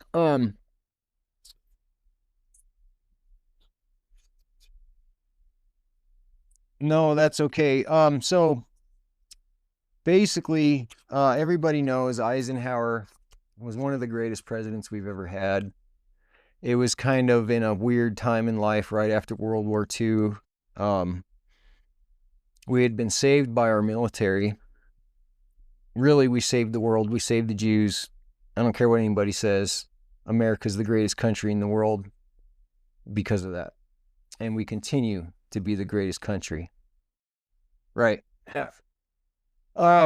So I'm just going to kind of pull from what Eisenhower warned us about real quick. And I've highlighted a few different paragraphs in this. Our people expect their president and Congress to find essential agreement. Okay, that is key. Essential agreement on issues of great moment, the wise resolution of which will better shape the future of our entire nation. Okay, that one sentence goes against everything that's going on in our world right now. Everything. Okay?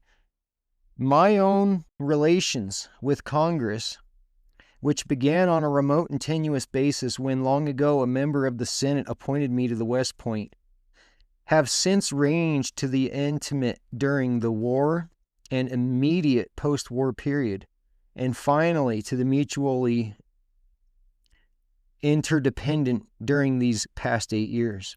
In this final relationship, the Congress and the administrative have, on the most vital issues, cooperated well to serve the national good rather than mere partisanship, and so have assured that the business of the nation should go forward. So my official relationship with Congress ends in a feeling on my part of gratitude that we have been able to do so much together. Now you look at today, we are in a government shutdown, going on 8 days. What do we believe? I believe that Republicans have made an honest effort to pass a continuing resolution to at least keep the government open. The Democrats believe something completely different. They believe that evil, mean Trump is taking away Medicaid. He's taking away government benefits for all. When in reality, if you look at the policy, and this speaks to the short-minded mentality of today's world, we can't remember 6 months to 8 months ago, let alone back to when Eisenhower was in office. This is why a history is so important, right? In the past, Democrats have voted time and time again for the continuing resolution, simply to keep government funded, simply to keep programs like WIC funded, right? In today's world, we can't even do that because the Democrats are banking on the illegal vote. This is my view. They want to keep the illegal immigrants in their voting ranks. So they, in turn, are trying to negate all the good things that Donald Trump has done to save taxpayers' money. Okay? And I'm going to go on a real fast tangent here. It's not going to take me long. I promise to make it short. When I was a kid, it was a well-known fact. Growing up poor in rural white America, there was no other color than white. Nothing. There was no Mexicans. There was no blacks where I grew up. But yet there was poverty and there was racism against rednecks, against trailer trash. And I grew up this way. I saw it firsthand. There was just as much racism against the fellow white man as there was anybody else. It was more based on your class and your status. But there was just as much as any time in today. Okay? And it was a common saying where I grew up. If only I was brown, I would get government assistance. Okay? How much of that's true, I don't know. Okay? I'm not going to go into that because I was young then. But it was a common saying. Okay? So my point there is white people felt just as disenfranchised as anybody else would today, based on where we come from, where we start from. Okay? So this idea that Congress could act for the best of the whole country right now, they could do what's right and just keep the American government funded for those who really need it, like the elderly, for the sick, for the people that have put in their time in this country and worked their fingers to the bone, right? We could be helping them right now, but we have shut the government down because one side wants illegal immigrants to be taken care of and one side doesn't. At least that's what we're told. Again, the truth is broad. Who knows what the truth really is at this point? Okay? The next thing I think he said that was extremely important. Crisis there will continue to be. In meeting them, whether foreign or domestic, he's talking about crisis here, great or small, there is a recurring temptation to feel that some spectacular and costly action could become the miraculous solution to all current difficulties. A huge increase in newer elements of our defense, development of unrealistic programs to cure every ill. In agriculture, a dramatic expansion, basic and applied research. These and many other possibilities, each possibly promising in itself, may be suggested as the only way to the road we wish to travel. So the way I view that in today's modern context, we live in a world of insanity right now, where half of the country is wanting a civil war. They don't know, they don't understand what war means, the evils and the atrocity that occur in war. I don't have an understanding of that even close to what you do, right? But in today's world, we are so tempted by this grand endeavor of, if only we had a third world war, it would bring everybody together. If only we had a civil war, it would change everything for the better, right? I feel what you're saying, due to the fact that there is no group of people on Earth that are more anti-war than a warrior. Exactly. Because you've been through it.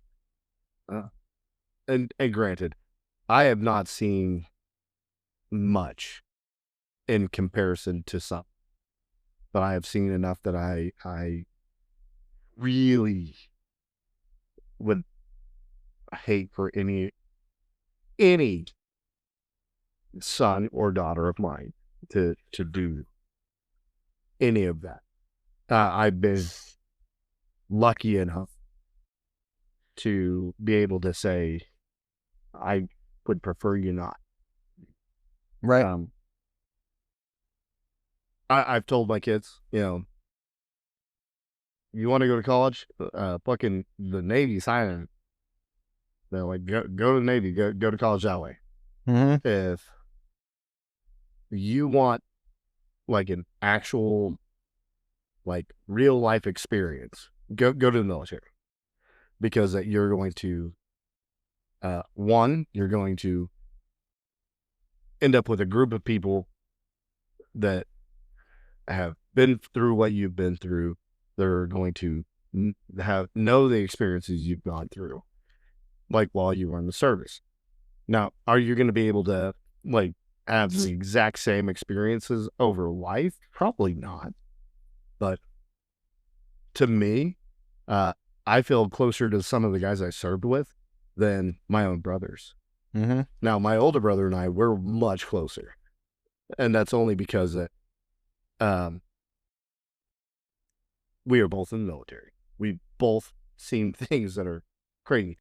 That single statement is why America, yes, it was founded on immigrants, but that is why America was a cultural melting pot.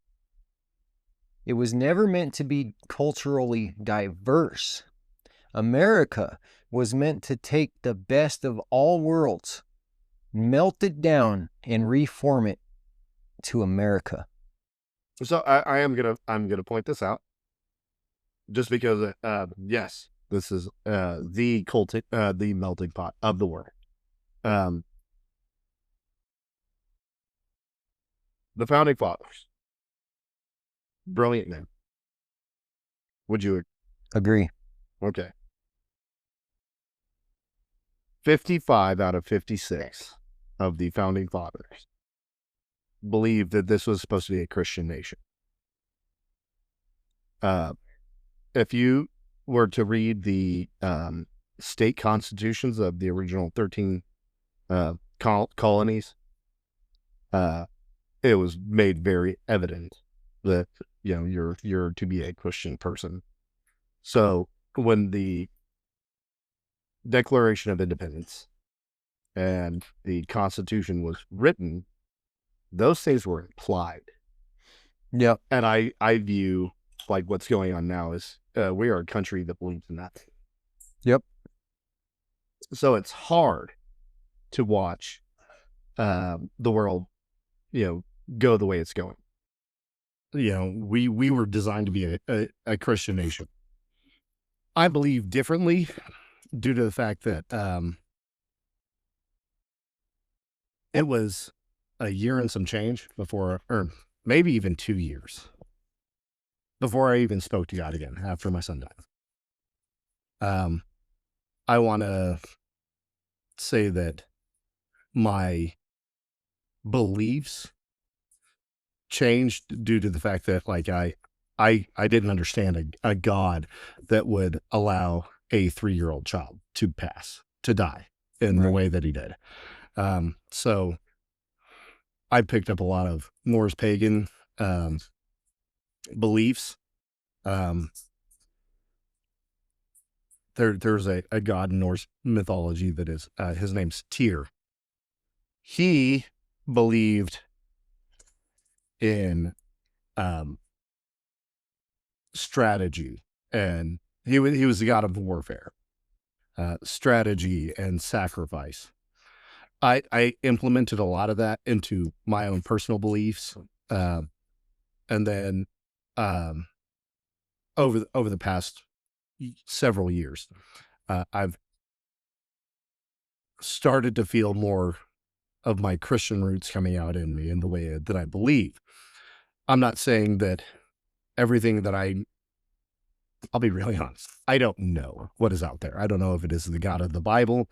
I don't know if it's just, an unforgiving universe. I don't know. All I know is that there's something out there that is significantly bigger than me.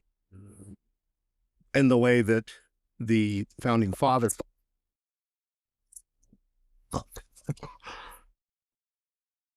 and the way that the founding fathers wrote documents,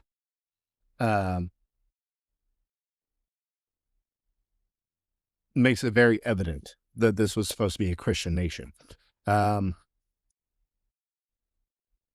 we're currently in a state where the beliefs of so many, most people don't believe in anything.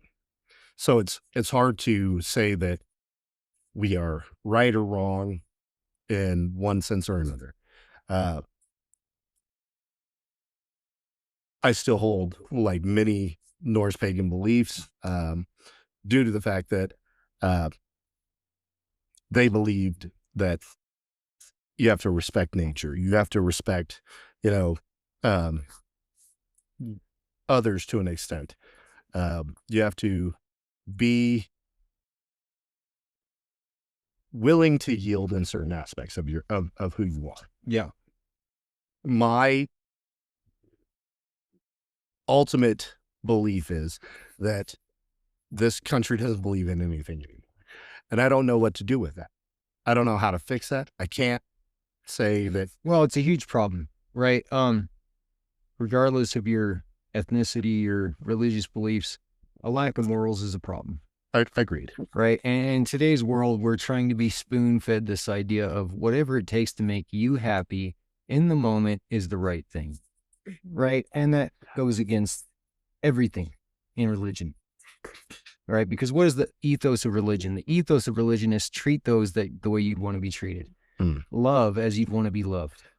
Right. Like if we were to really boil it down to Jesus's core principles, it's love.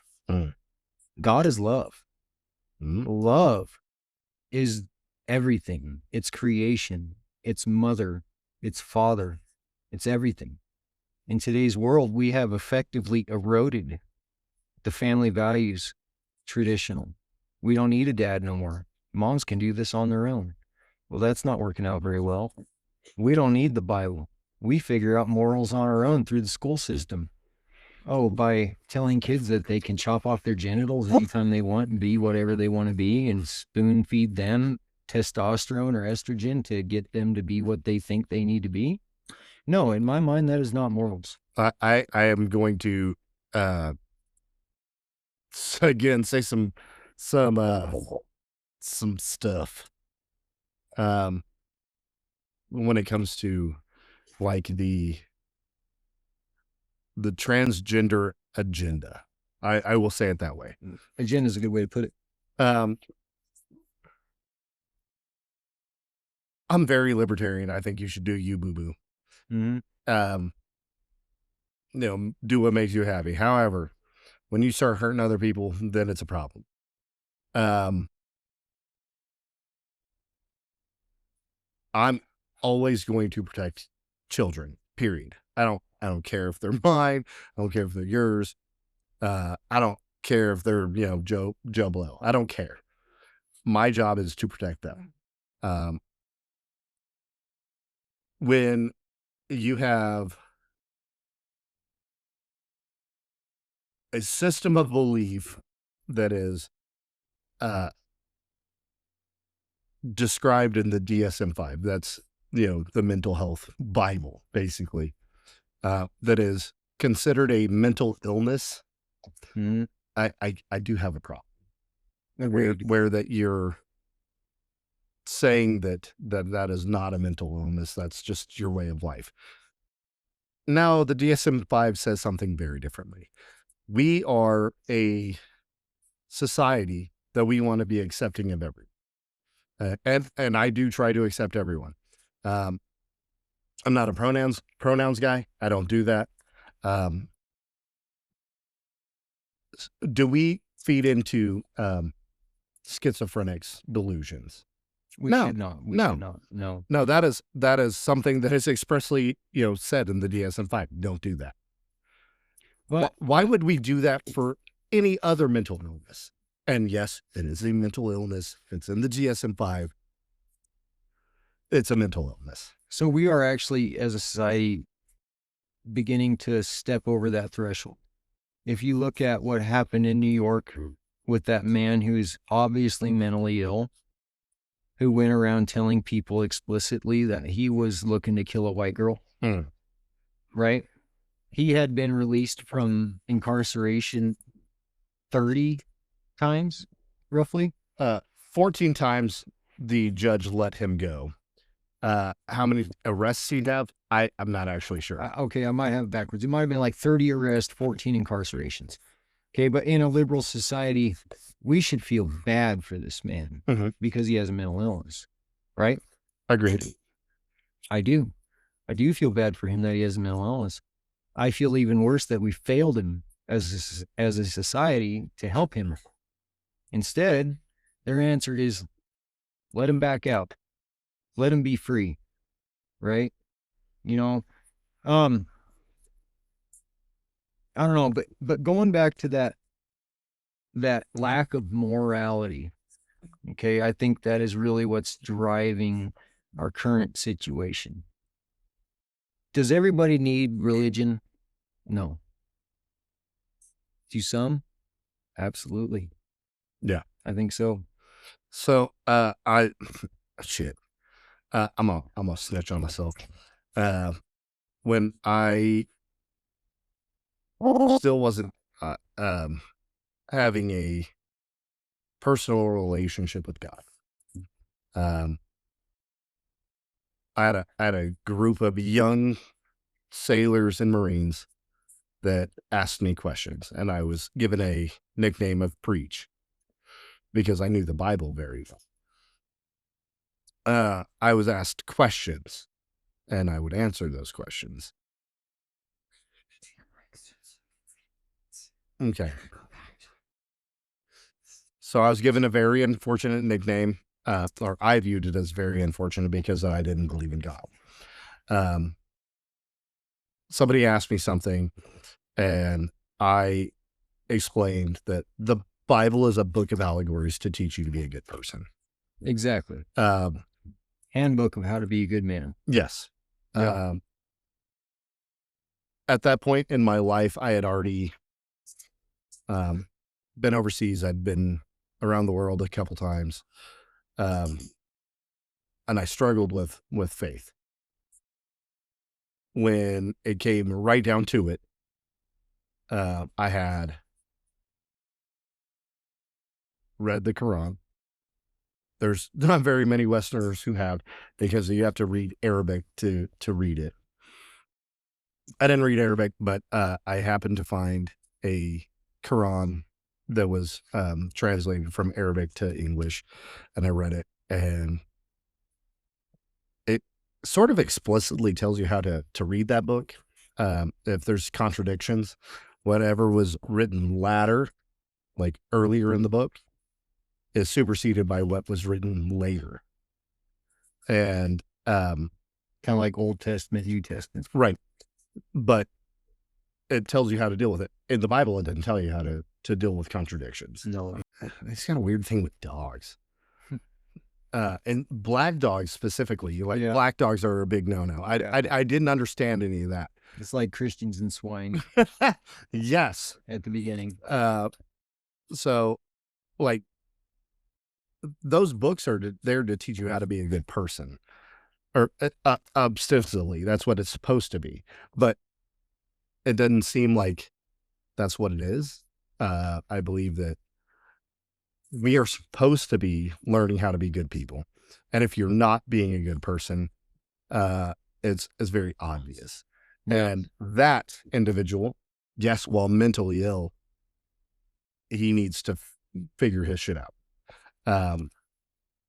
The individual with Charlie Kirk, I believe, was a very sick individual.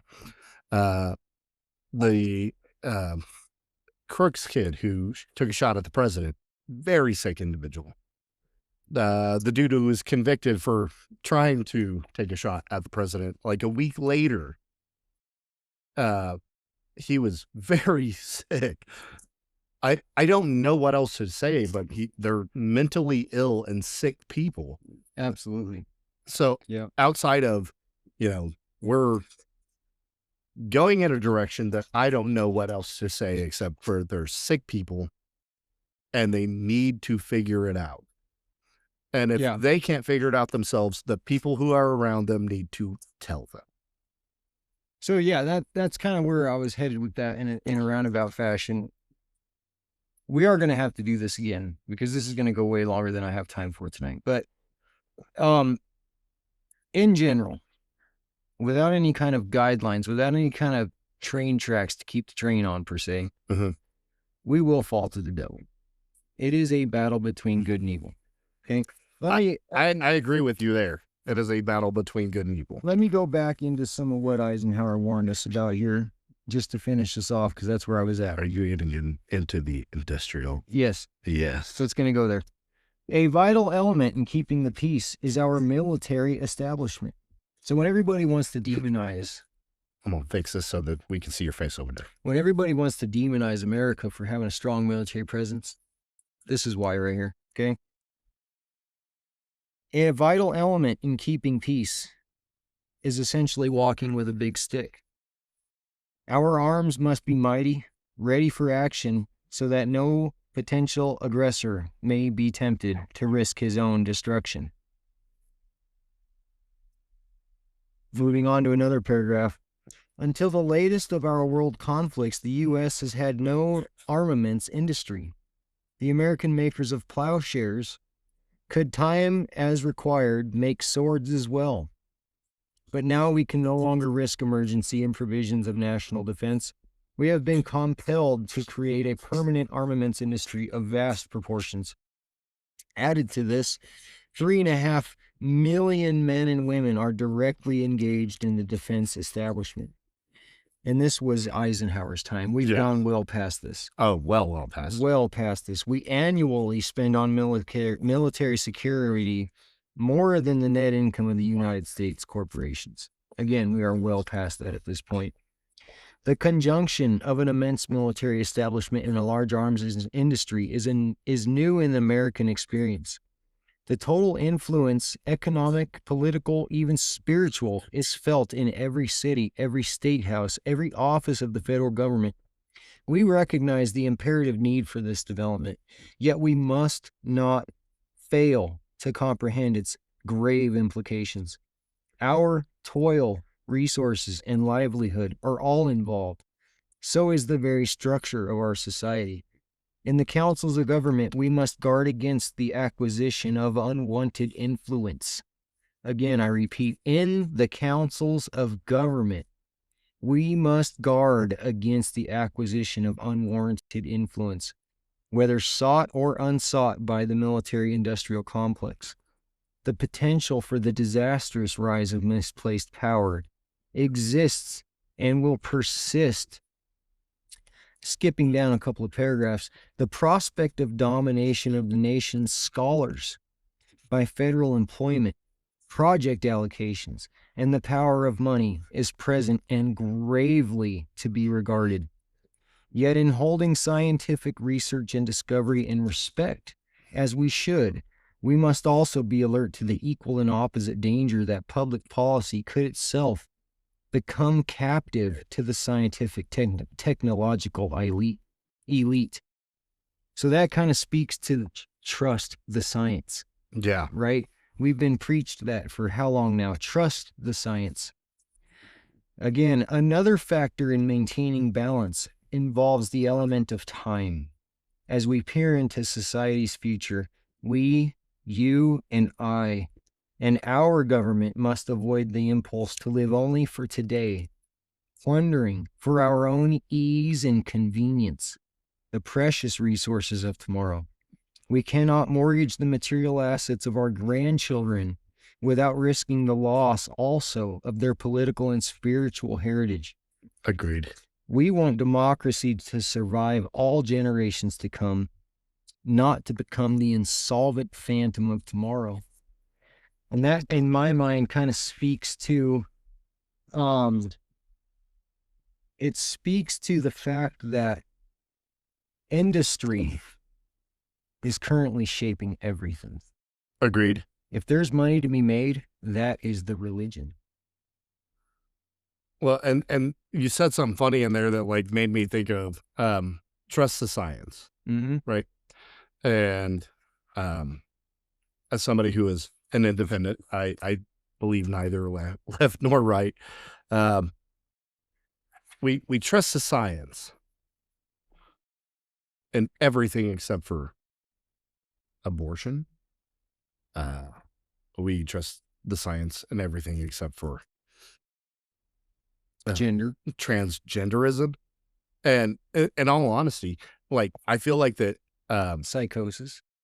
science has become a religion in and of itself. It has. Due to the fact that like we're in a weird spot where, yes, I believe science. I believe that for the lack of a better term, there's a heliocentric, solar system. But I've also seen the curvature of the Earth, and I don't know how many other people have. You mean it's not flat? I mean, I've seen it with my own eyes. If I've seen it with my own eyes, I'm definitely having an issue with people who say the Earth is flat. However, I'm not trying to put you down when I say it. I believe the Earth is round. It's just my personal belief. Yeah. If you believe it's flat, cool. Do you, boo-boo? It's fine. It's fine. I don't care. I'm still going to love you the exact same. I might tease you a little bit. I might tease. Yeah. So, at the beginning of this podcast, when I said that truth is there's too much gray area to know 100% of the truth. I agree. I think today's world is even worse with that because now we have political influence that is swaying science. We have political influence is swaying every aspect of our culture. I agree. Right? I think there's more gray area than ever before. And I think it's important to acknowledge that gray area and to have humility in the fact that we don't know everything. It's bullshit. I know every fucking thing. We don't know everything. No, I don't know shit. Listen, I'm barely smart enough to handle my own life. And so when my kids ask me questions of like what they should do, I have a hard time answering because I don't know. Listen, what's good for me and what's good for you is very different. So my personal thought is, and my final thought is, love each other the best you can. That's right. be grateful for what you've got, work hard to get what you want, and the world isn't always going to be favorable to whatever it is. You're going to have to work hard at. So the victim mentality is just that. It is, I'm a victim because of whatever. My situation, my skin color, it doesn't even matter exactly what it is. You're going to have to work past it. Right. Me personally, I have second child syndrome, real bad. And I know that. And I know I have to work past it. So in closing, what I'm going to say is, thank you for being here. Thank you for listening to us ramble on. Thank you for dealing with all of the pauses and changes. We're now sitting between a mic because one camera kept dying. Thank you for being here. If you are still here, I appreciate it. Thank you very much. Please like, subscribe, share with others. Thank you for being here. Yeah. I appreciate you, brother. Thank you, brother. Too. I would dare to ask that you consider being a co-host. I would enjoy that immensely because we have great conversations every time we're together. Well, as you know, with my crazy busy schedule, I will certainly be a guest again. Absolutely. I don't know about being a co-host per se, but you're going to be up a lot. Yeah, I'll be here a lot. All right, brother. There's a lot more conversation to be had. Absolutely. We're never going to cover it in, a couple hours. We're going to learn from each other. We're going to grow. I appreciate you being here. You are by far one of my favorite people on earth. And again, anybody that is watching this, I want you to keep in mind, I am an average Joe. This is an average Joe's opinion. I am not college educated. I lived the hard life. I've been through these experiences. I have brought myself up by my bootstraps. Everybody hates to hear that, but it is the truth of the world. If you believe in yourself, you can make it happen. Agreed. It's in my description on my channel. I'm just a knuckle dragging retard that, enjoys talking shit on the internet. There you go.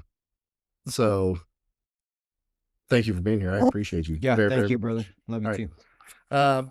I realized later that in my outro, JD Delane says it all on a regular basis, be good or be good at it. Now I don't think that I should steal his outro. So I'm going to go back to what I was originally saying. You cannot drink all day unless you start in the morning. Have a good one, guys. Hey, man.